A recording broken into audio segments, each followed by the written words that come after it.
Կանանց միամսյակի կապակցությամբ բացվում են ամենայն հայոց բանաստեղծուհի Սիլվա Կապուտիկյանի զարդատուփերը։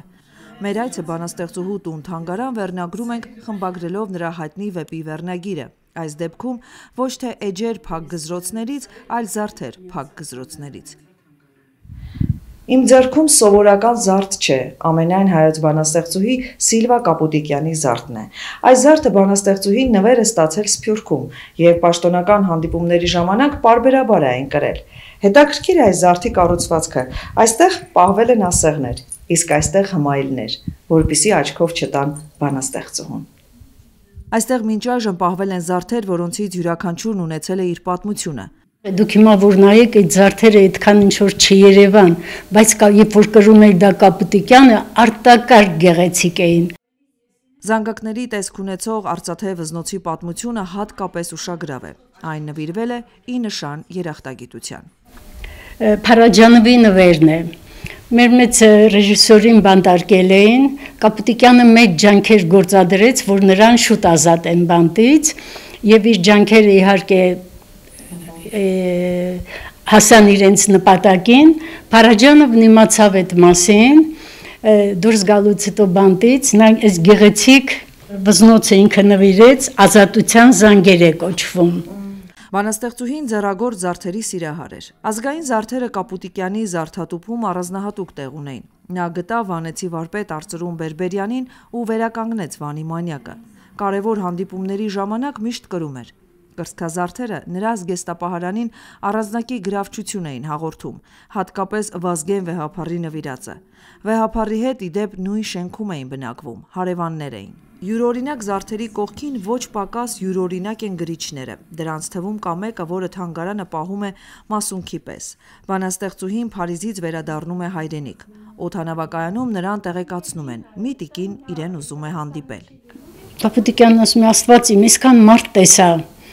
Էլի կա մեկը, որ ուզում է ինձ տեսնել, եւ ահա մոտենում է մի ծերկին, դողացող ձեռքերից պայուսակից հանում է ծրարը, ծրարից հանում է գրիչը եւ ասում է. «Սա իմ եղբոր գրիչն է, ես ուզում եմ նվիրել ձեզ»։ Ուրեմն տիկին Զաբելը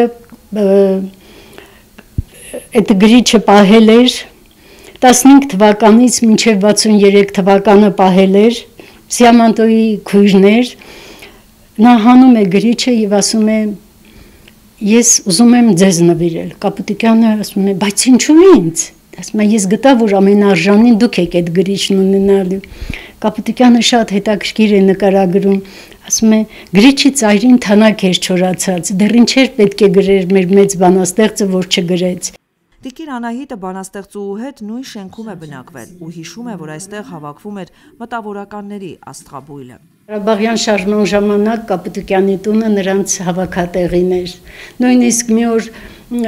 արդեն ինչ-որ մի բանի համար վիճում էին, հարևաններն ինձ ասում են՝ Անահիտ, բարձրացի տեսեք, ինչ է կատարվում Կապուտիկյանի տունը։ Եկա տեսա, որ նրանք ինչ-որ հարց էին քննարկում եւ բարձր խոսում էին։ Երբ Հայաստան էին ժամանում բարձրաստիճան հյուրեր եւ օրակարգում նաեւ մտավորականների հետ հանդիպումներն էին, նրանց հատուկ կերպով տպավորելու համար ուղեկցում էին բանաստեղծուհու բնակարան։ Հենց այս սեղանի շուրջ էին քննարկվում տարատեսակ հարցեր, իսկ սեղանին դրվող սպասքն էլ իր պատմությունն ուներ։ Կապուտիկյանը սա գնել է շատ հետաքրքիր դեպքից հետո։ Նա արժանացավ սովետական միության ամենաբարձր մրցանակին, պետական մրցանակին, ժամանակ Ստալինյան մրցանակ էր կոչվում, իր գրքի համար, իմ հարազատները գրքի համար։ Դրա գումարը այդ մրցանակի 50,000 ռուբլի էր։ Կապուտիկյանը այդ գումարը ծախսեց շատ արժանի կերպով, գնեց այս գեղեցիկ սպասքը, գերմանական սպասքը, գնեց այստեղ ինչ որ տեսնում եք հնաոճ այդ ամբողջ կահույքը։ Այդ հզոր կնոջ մեջ երբեք չմահացավ փոքրիկ աղջնակը, պատմում են նրա մտերիմները,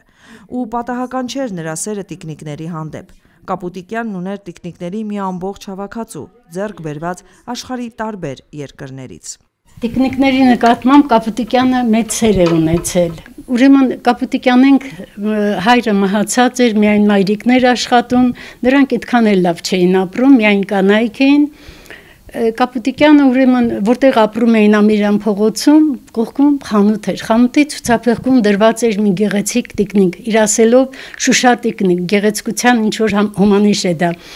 Կապուտիկյանը գնում կանգնում է ապակոյս կողմից եւ տիկնիկի հետ ընկերություն է անում։ Համ իր տեղն է խոսում, համ տիկնիկի տեղը, նա իր ընկերուհին էր դարել։ Մի օր է գնում տեսնում է տիկնիկը չկա։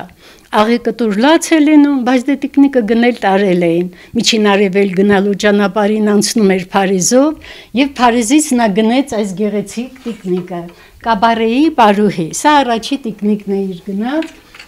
Բանաստեղծուհու տուն-թանգարանում հանրության առջև դեռ չբացված շատ դարակներ կան, թերթելու շատ էջեր։ Արմինե Գևորգյան, Էդվարդ Ասատրյան, Ռադիոլուր։